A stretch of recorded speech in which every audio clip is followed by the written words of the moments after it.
after work and you go down on a Friday drinks?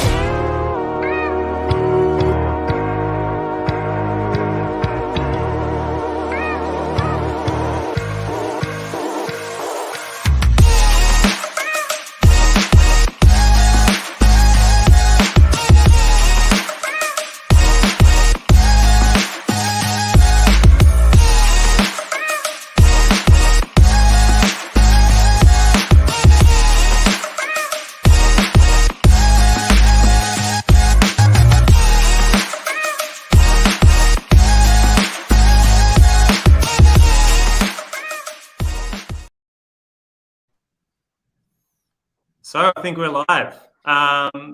For everyone who's just joining today's episode 123 of Overdose and Chill Live, I'm Cez, I'm the GM here in Australia for Overdose, and I'm joined by one of the OG, Doug, who is a CEO from a fashion retail and online store called Incu here in Australia. And basically today we're going to talk about everything to do with Incu, everything to do with Doug and how the business started, where they are now, what his thoughts on the retail space are. We're also broadcasting live on LinkedIn, Facebook, Twitter, and YouTube. So if you have any questions or anything you want to ask us, please just add it in the comments and we'll just jump in and answer those questions. So I guess to kick off, Doug, tell us a little bit about yourself, who you are, what got you to where you're at today. Yeah, g'day, Cez. So I have been at Incu for 18 years ago. So I should also preface, I am Doug, I'm not Steve Aoki. I do have the headphones on, but not today. But yeah, I've been at Incu for 18 years now. Incu as a business just turned 20 last year. So I started when it was in its second year, and it was in its infancy. We only had one store at that stage. Now we've got 13 stores. We didn't have online at that stage. We've had online for about 10 years. But I've grown through the business. We started out with, when I was with Air originally, we had around 7 staff, and we've now grown to, I think it's just under 300 staff. So I've really seen that development and also seen the transition from brick and mortar to omni.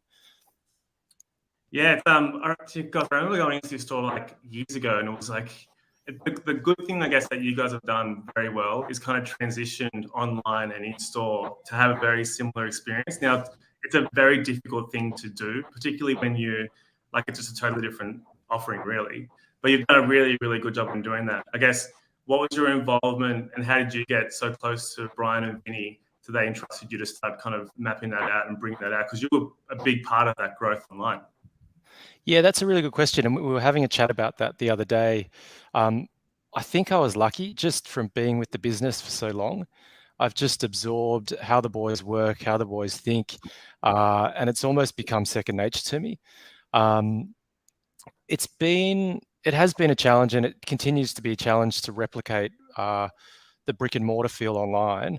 I think that there's still definitely things that we need to do, but we're slowly getting an understanding of where we need to head. The biggest challenge for me is that brick and mortar, the way that we operate in brick and mortar, it's really done by feeling.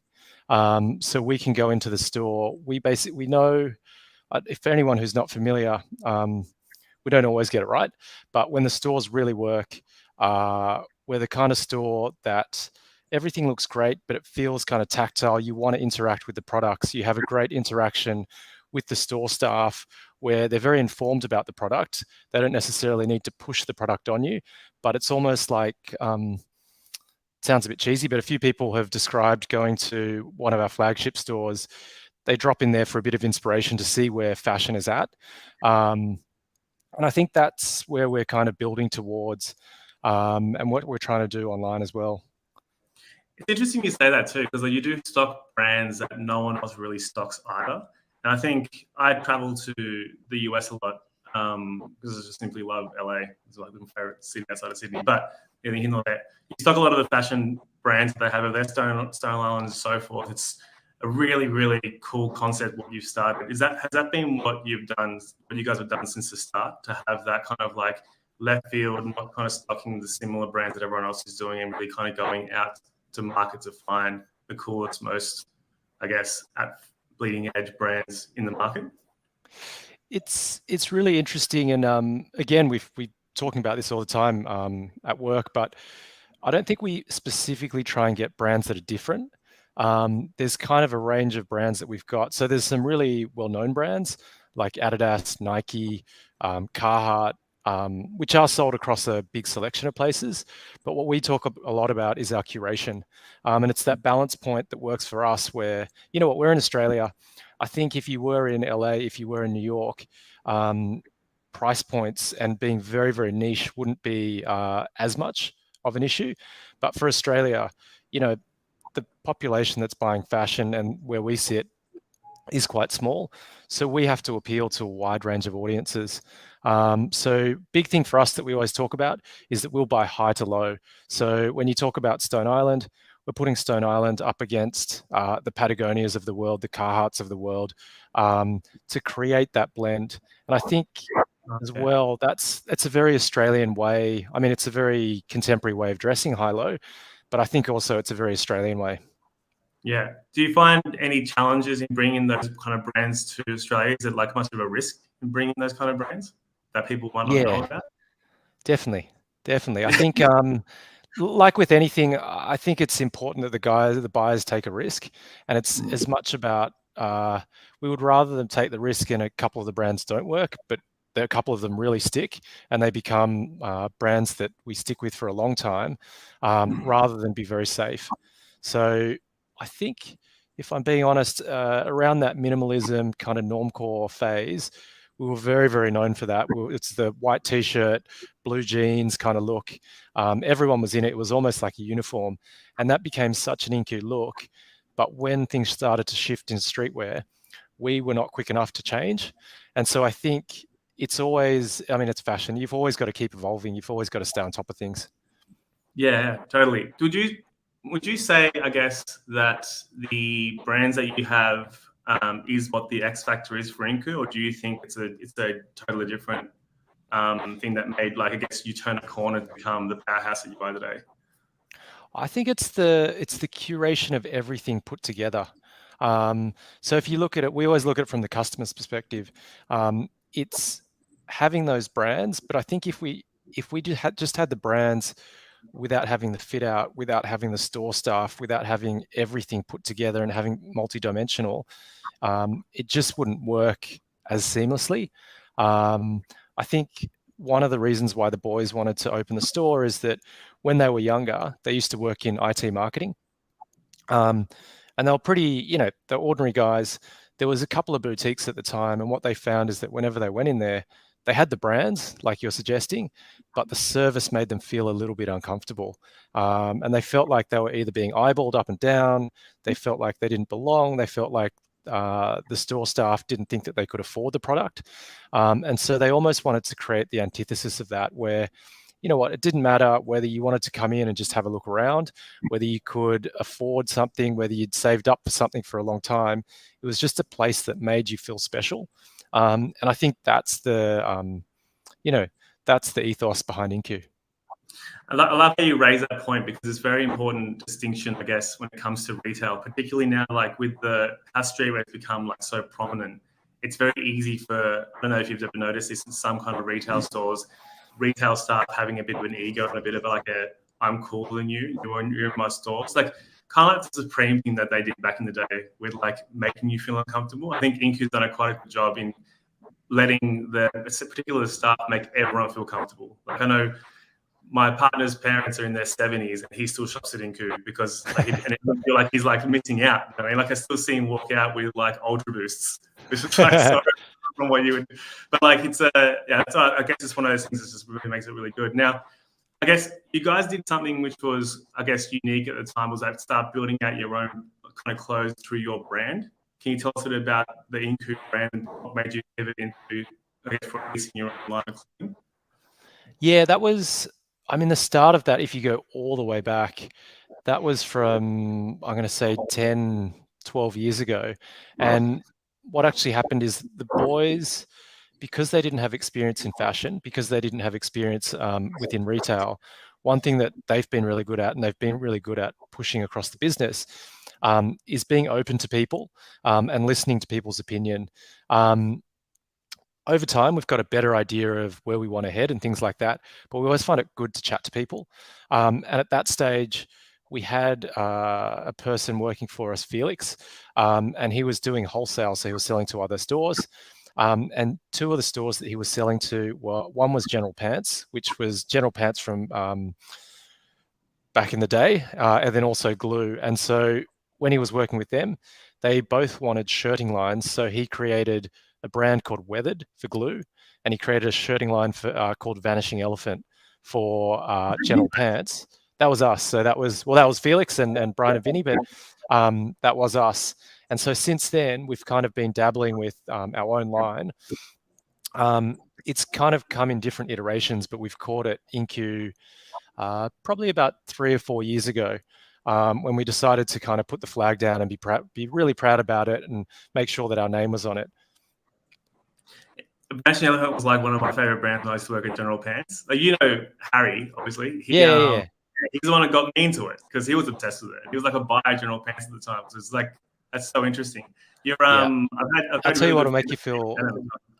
I'll tell you what'll make you feel old is that we always laugh that if Vanishing Elephant relaunched right now in an updated version, it would do so well. The whole trend has come all the way back again. It's one of those things that makes you feel old. Fashion always comes full circle. Like, you look in your closet and you find something that it was cool, wasn't cool, and now it's cool again. Pretty much. That's really good. So I guess moving into the online space. So at this point, you've kind of created a really good brand. Like, what I really like, obviously, as I said, is the brand and the storytelling. You then start moving into the online space. Did you start seeing accelerated growth straight away, or was this something that was a slow burn? What was the impact like? How quickly was the impact noticeable? Was it something that you guys knew was going to be a big hit when you did it? So online, we fell into, and I think we were trying to work it out the other day, but I think it's been about 10 to 12 years that we've been doing online. We did it in a very small way. Again, we didn't know what we were doing for the first, I would say, all the way up until COVID. Still don't know exactly what we're doing, but we got a lot better post-COVID. But I think over that time, it was almost like an afterthought. And I think because the challenge is that we knew, we understood our brick and mortar so well that it always seemed like a risk to double down on ecom. So we kind of had this thing going, and we were lucky. In some ways, we were lucky we were early, because there's some brands that are on our online site now that we would really struggle to get online, even though we stock it in the stores. And it wasn't until COVID hit that we discovered our full potential for online. And that's when it really, really lifted. Yeah, right. Have you seen, has that now become a bigger focus of the business? Or are you still seeing the growth that you would have seen prior to COVID online, as it's kind of tapered back to like its usual trajectory? Because I know some businesses kind of saw, when COVID hit, this insane spike online, and then it's kind of like tapered off a little bit once kind of COVID became an afterthought, but it became something we live with on a day-to-day.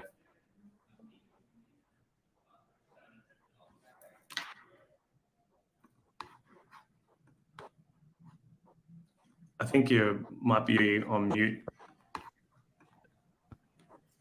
Am I on mute? Oh, you're back. You're back.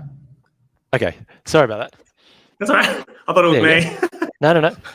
I'm not sure what you grabbed there, but yeah, for online, we had really strong growth over COVID. It was, it was phenomenal. It would have been 5 to 10 years worth of growth at the trajectory we were going. But at that pre-COVID, we were probably about 10% of the business was online. Now we probably sit around closer to 20%. But in terms of the growth of it, it's probably tapered off, as you said. Yeah, that doubling growth, it's like a blessing in disguise, kind of. I know can't look at COVID as like a blessing, but like if you look at it from a retail standpoint, it's been phenomenal kind of growth online, which kind of has helped, I guess, everyone really. Yeah, definitely. I think, if you look back on COVID, I know we end up talking about it too much, but COVID, it was really bad in some circumstances, and in a lot of ways, yes, a lot of people were affected by COVID, and it was really tough on the business. But in other ways, if you look back, there's some definite positives to take out of it. I think digital was one. I think just being able to stop and pause and think about the business and think about what we were doing rather than, I don't know if you found the same thing, but it just feels like now we're falling back into the same cycle where it's ultra busy all the time. You're just rushing to get through things. It doesn't give you a lot of pause for thought. So I think COVID was great in a whole bunch of ways, but definitely digital for us. So is that, would you say it's a safe assumption that the focus is now shifted more so online than in store? Or are you still looking at it like bricks and mortar are just as important as online? Is the focus the same? What's the trajectory now for Incu looking forward? We would look at it from an omni perspective, and I think from an omni perspective, I think we're ticking all the very fundamental boxes of an omni retailer, but it doesn't have a Incu omni feel to it, if that makes sense. So yes, we're doing click and collect. Yes, we're doing ship from store. Yes, we're doing all of those things, but it's just almost like we're going through the motions of that. I think where we need to get to is that both channels really feel like Incu, and then that omni-channel play, it's almost brick and mortar benefits digital, and digital benefits brick and mortar, and it kind of flows back and forth. I don't think we're there yet. It's I think I guess it's just going to continual growth, right? Like you said, you're kind of still learning the game online, and it's very difficult to kind of. I mean, I don't think you ever fully grasp it anyway. But I guess in the data you're getting from online would start kind of showing you what the roadmap will look like for the future anyway. You get international sales and so forth, right? So you start looking at where you can expand. Yeah, I mean, that's another interesting one as well. I think, and I know I spoke to you about this before, but sometimes for us, like we really come at it from a gut feeling, from an art perspective of retail. And I think sometimes with digital, what we found is that everybody's so obsessed by the data that we sometimes miss the art form of things. And it's the whole quote of the Henry Ford quote: if someone asked what they wanted, they would have asked for a faster horse, but he built a car. And for us, I feel like sometimes we're all focused on the industry and what everyone else is doing and trying to work on that. So we haven't really developed a Incu feel of things. And not to say that we're going to revolutionize anything by any means, but just having an Incu take on digital and on omni, and how we're going to use that data as well. I guess it's one of those things of staying true to who you were from the get-go and kind of keeping that in mind as opposed to folding for market, I guess. Yeah, exactly. And how close do you think you are to achieving that online? I would probably say we're 40 to 50%, to be honest. I think yeah, I mean, there's still a long way to go. I think, it'd be the same for you guys in that whenever you're in the work, I think you're probably the most harshest critic of something. It's like when we build a store fit out and we have our opening party, everyone comes in and they're like, oh, this looks amazing. But all you can think about is, oh, but look at that detail, like it's not finished yet, and we need to do this or that, and that's not finished. And I think in some ways that's what drives us, is that, we often talk about the movement of Kaizen, which is continuous improvement, but it's about just doing all these things little by little. And I suppose that's one of the things about digital, is that you can always be making changes. And so I think the fear of failure is probably not as much because you probably haven't put as much on the line. And you can test things with just particular brands or particular categories within the website just to see if they're going to work. So I feel like I'd say the last coming out of COVID, the framework that we worked on was really just to get the fundamentals right before we could add those touches that make things feel like Incu. I feel like the last kind of 6 months has been really thinking about, how do we obtain that feeling that you get when you go into the stores of being warm, being welcome, having that emotional connection to a garment, to a store staff member, to the whole store. How are we able to translate that online? Yeah, look, I really resonate with what you're saying there. I think it's sometimes people or businesses can fall in the trap of like trying to do the newest, most exciting thing and when they kind of go down that path of like trying to do the most exciting things, they always lose sight of the fundamentals and getting the right kind of service for their customers. And by kind of expanding so quickly, the foundations then get left behind, and services that would typically be straightforward start becoming put to the wayside, and service becomes less. Customer service becomes like gets increased calls, and it becomes an absolute nightmare. We have a question here, which is for an e-commerce brands just starting off and starting in COVID and are now in the growth stage, how important do you think it is to create a retail experience to connect with your audience for an e-commerce brand? That's a really good question. I think, and this is just from our point of view, but we always approach things from a customer's point of view. I think it's really important to respect the customer and not to take them for granted, not to just purely, I suppose, market and try and transact with them. But I think providing a really great experience for your customer is going to create longevity.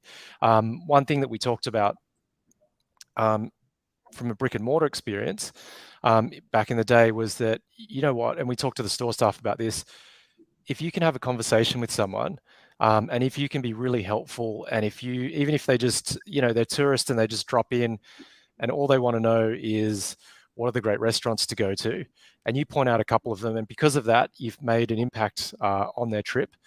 They're going to tell their friends about you. They're going to say, look, if I'm going back to Sydney, I'm definitely going to drop in. Same with, with the price points that we've got. Says if you were going to drop in the store just to have a look, I can't really twist your arm to buy something. It's like you're already going to have that mindset of wanting to buy it. We just need to make sure you have a great experience so that there's longevity and that you want to come back, or that your father-in-law wants to come back. I think sometimes with e-commerce, it's about the quick transaction, and it's about more a short term, or it's about, and the thing that we haven't worked out yet, a lot of it is about automation, and I understand why.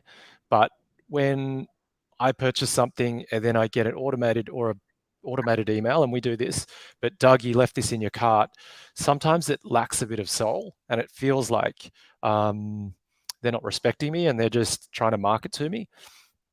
I think, again, if you can create some longevity there, if it was up to me and if resources were limitless, I would have a lot of people on the phones and just calling up people, thanking them for shopping with us, asking them what they need, getting their opinion.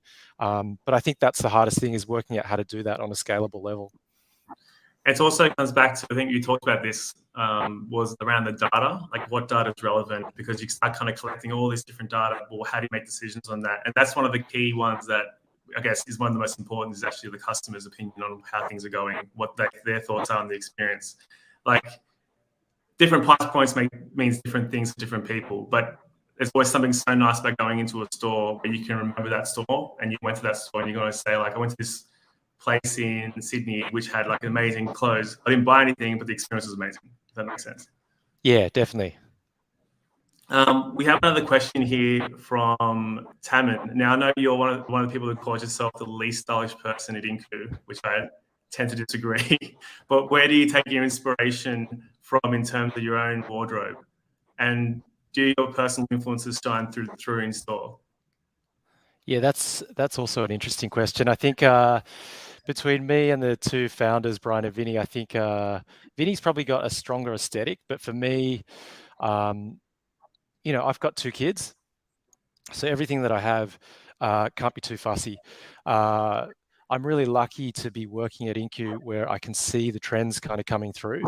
But to give you an idea of sometimes what it's like to work at Incu, there's a couple of brands that we've got at the moment. There's one called Bodhi, which is really well known for lace shirts, men's lace shirts. There's another brand, a very big brand called Needles, which is a Japanese brand, and they basically do just really, really baggy pants.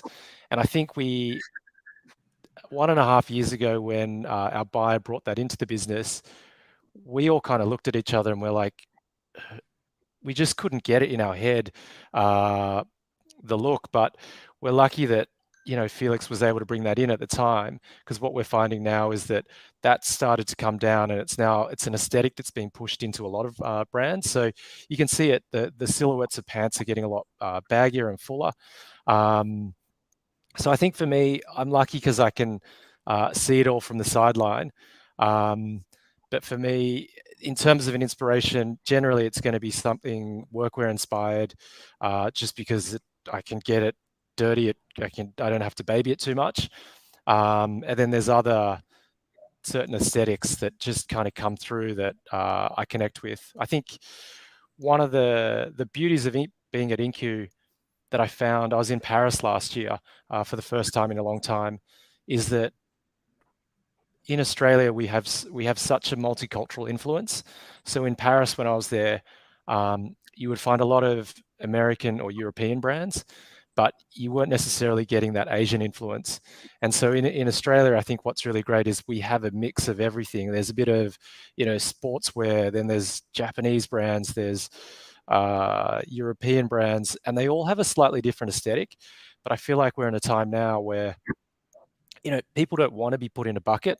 People don't want to be put in, considered to be an archetype of a character. They kind of want to mix and match everything. And I think that's what we're really lucky at Incu, is that what we always say is that, I know you've got a Nike top on there, says, is that if we gave your Nike top to 5 people across our business, everybody would wear it differently. And it's not necessarily about coming out with one look at Incu. It's about almost highlighting your own personal style. Yeah, so not getting like an outfit that you can't transition to anything else. It's like pieces you can mix and match, right? Yeah, and just not having, everybody who walks out the door looking exactly the same. There's brands that do that really, really well, but for us, it's about mixing and matching. And I think that's the fun of it, is that, there'll be 2 people that walk out the doors. They'll both look amazing, but they've got a different style to them, but they can both shop at Incu. Kind of, I mean, to your point is that, your 70-year-old father-in-law can walk out of Incu maybe with the same things as what you would, but I'm assuming that you would style them completely differently. Maybe not.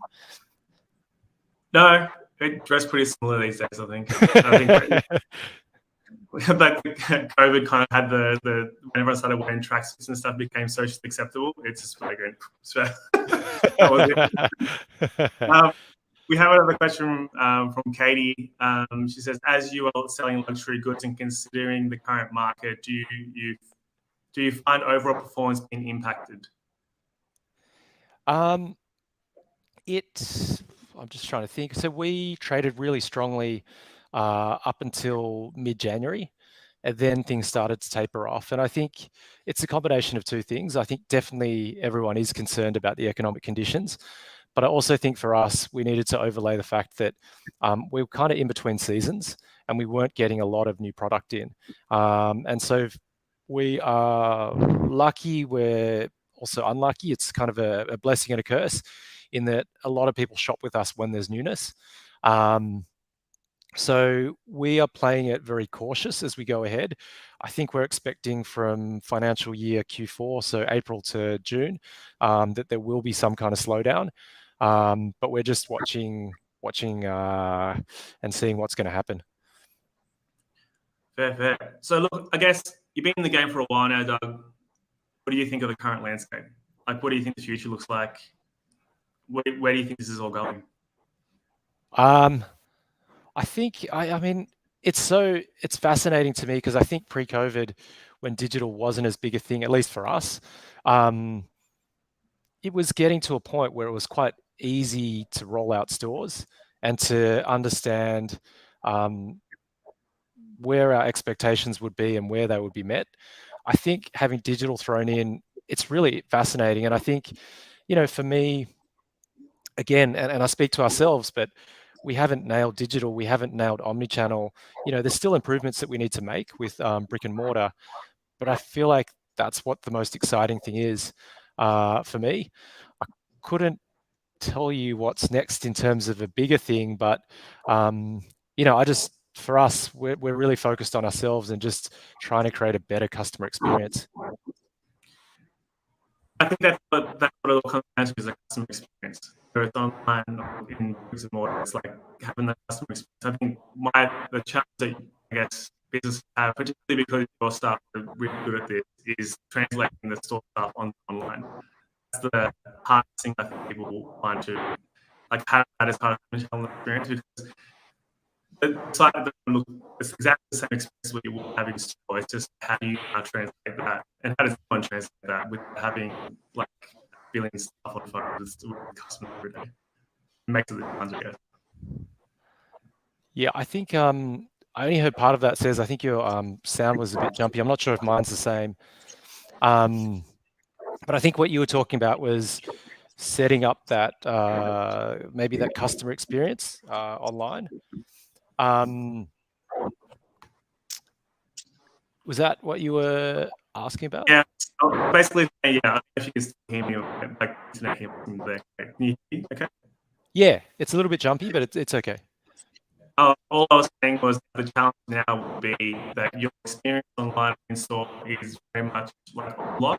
So how do you now translate the experience you would have with a salesperson online without having to hire 1 billion staff to be on calls with customers every day? That's going to be the challenge, I guess.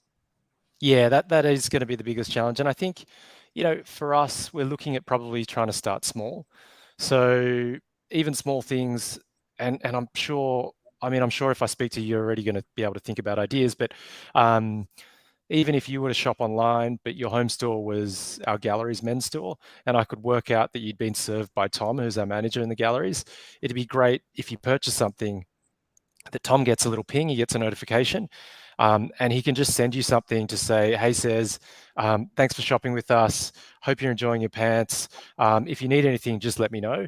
But done in quite an organic way. They're little things like that. I think what our next play is probably to look at our top tier of customers and start to look at how we can cater to them. And then we can start to see how that might filter down to the rest of the audience and the rest of the customers. Which makes it so much more exciting for the future, right? That's the kind of stuff that really excites. I guess it really kind of excites from where we stand in agency land. That's the kind of challenges that we try and solve, right? So that's the stuff that really gets us out of bed. It's not the bug fixes, all that kind of stuff. It's like, how do we make this better? How do we take it to the next level? How do we give that ROI? So it's super, super exciting.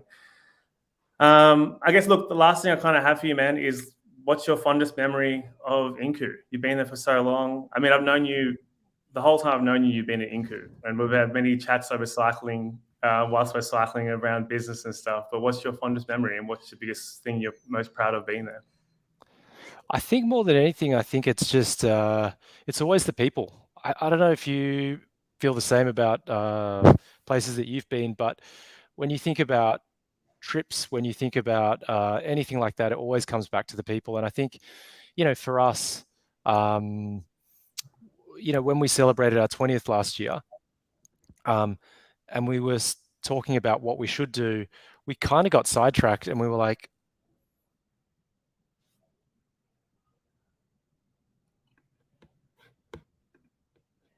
I think you may have gone on mute, Doug. I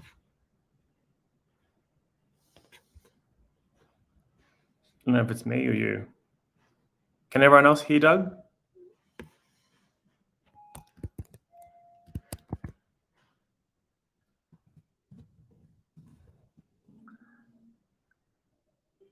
Still can't hear you, bro.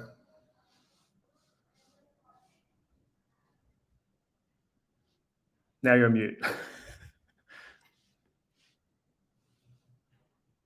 No, I still can't hear you. Perhaps move it to your laptop microphone. There we go. can you hear me now? Perfect. Yeah, you're back. Look at us both having technical issues. I know. Yeah, I think for us, it's always about the people. So whenever we think about things, it always comes back to, previous staff, current staff, what they've added to the business, what they're doing now, all those kind of things. It's always the stories behind the staff. And so I think that's probably the fondest thing. And even, when people leave the business and they go on to do bigger and better things, and they just write you a really lovely note to say thank you and the impact that you've made. That's always the most precious thing with Incu. I think I tend to agree with that. It's like I wholeheartedly agree that it's the people that make the big difference. Like that's what makes me go to work every day is the people I work with. So, and you always look back like, yeah, where you've worked is the stories are there, but the stories only come from the people you work with, and like the experiences come from that as well. So I totally agree. Oh, look, we have another question before we wrap this up. So, look, will Incu expand their product range? They see you guys dipping your feet into homewares, but how far is that going? Will you be venturing onto small luxury lifestyle brands? Would love to work with Incu as a local Australian brand. Yeah, I think homewares and lifestyle brands are something new to us. We've now got one store that's dedicated to footwear and accessories and lifestyle products. It's definitely something that we've seen coming out the back of COVID is that, fashion and homewares and lifestyle products, there's definitely an overlap between everything. And I think, with it, we've started off with, beautiful carafes and vases and candles and perfumes and things like that. I think we're seeing how it goes, but it's been pretty positive so far. So I think, that range is something that we're definitely looking at expanding. So yeah, please reach out on LinkedIn or anything like that if you're interested in being in touch with the buyers. Okay, Raven has asked, as the garments that are at a higher price point, what sort of customer acquisition or retention trends do you stay away from? What sort of customer? In terms of retention trends, I don't know if this is what you're talking about, and it probably, I don't know if it's necessarily the right thing, but again, everything is just my point of view. But for us, when we look at lifetime value, and I know a lot of digital marketing is based around the fact of customer acquisition, and then you're looking at lifetime value to work out whether it's worthwhile for the business. I think when you're looking at high price point items, lifetime value isn't as relevant as it is to a subscription service. So we use a service at home which gives us meal boxes, and we just cook that for dinner. I think that is a week to week, month to month. It's very easy to see your lifetime value from our point of view, but it's hard to predict your lifetime value at Incu because we could have one bad season where we don't buy great products. You're not going to buy with us again, and then we've got to reacquire you because you might be like, for 6 months, you might be like, it's just, this is not my style. So I think that's probably one trend that we're a little bit wary of at this stage. I'm not sure if that's the line you were thinking of. I think it's also the thing I call like selling your soul to the sale. Like, how some brands and I guess some businesses always go on sale, always provide discounts with bundles, there's always percentages off and stuff. I've always looked at that as you always kind of run the risk of cheapening your brand by doing that. I know you guys don't actually do that right now because that's not your way of doing business, but it also kind of protects the brand in a way that it just keeps it nice and not exclusive, because that's not the word, but it just keeps it very premium, if that makes sense. Yeah, it's definitely been one of the big challenges with digital is that it's so easy to jump online. I mean, I do it myself, but you jump online. The first thing you do is you'll Google it and you'll see what the price points are like elsewhere. So it's really competitive in a digital landscape. We've had to be very firm on not kind of going down that route because I think it's just not like opening a can of worms. Like even in our brick and mortar stores, we'll generally only go on sale 2 times a year is the major sales, and we might go on in smaller mid-season sales, but it's just of heavy stock lines. Whereas I think what we found is that with digital, there's so many different offers. Like, I mean, you guys would know more, but by the time you add in Afterpay Day, Click Frenzy, all these different things, Vogue Fashion Night In, like there's just Cyber Monday. Yeah, Cyber Monday, Black Friday. There's just a multitude of stuff that I feel like you could be on sale all the time, but it does, as you said, it does cheapen the brand. And And it's almost the hardest thing is the more you rely on those sales, the more you need to comp them in your growth going forward. So it's almost, I mean, it's so cliche, but everyone says it's like a drug that it's so hard to come to get off. Yeah, and it's also the problem is that people just start then waiting for the sale, because if they know you're going to be on Black Friday, like we're not buying anything until Black Friday for, like, if you have a Christmas coming out or something. Do you know what I mean? Or anything, could be anything. It's just I always find that very interesting, and the answer that kind of merchants give me when I ask that question to them and see what their thoughts are on just particularly that. Because if you notice, and I don't know if you've seen this, but over the course of the last 5-6 years, maybe even, I don't know, 10 years, Black Friday and Cyber Monday, the discounts have become more and more crazy. So it's been started at like 5%. And then that's like a race to like how big a discount you can give customers to get that acquisition in. But what's a true acquisition of that? You know, like, is that a long-term customer, or is that just you getting him for the flash sale? Who knows, man? Exactly. It's a crazy world out there. It's so hard. And I think it's just so easy to, like, brick and mortar store, you can't, the stuff that we've got, you can't literally walk to another, I mean, you could, but it's not as available from a physical presence. Whereas online, as I said, you just open up a couple of tabs and do a bit of research. So even if that's the challenge, even if we're not holding, we'll often get called out by the team because some of our competitors are going early.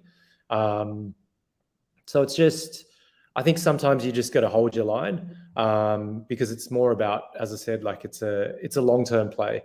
It's the same reason why you want to treat your customers in good faith and respect them, is because you want to build that relationship over a long period of time.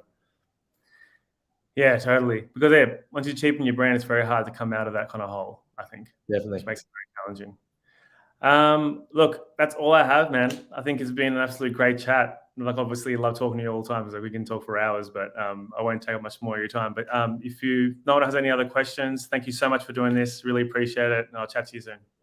Appreciate it. Thanks, Cez.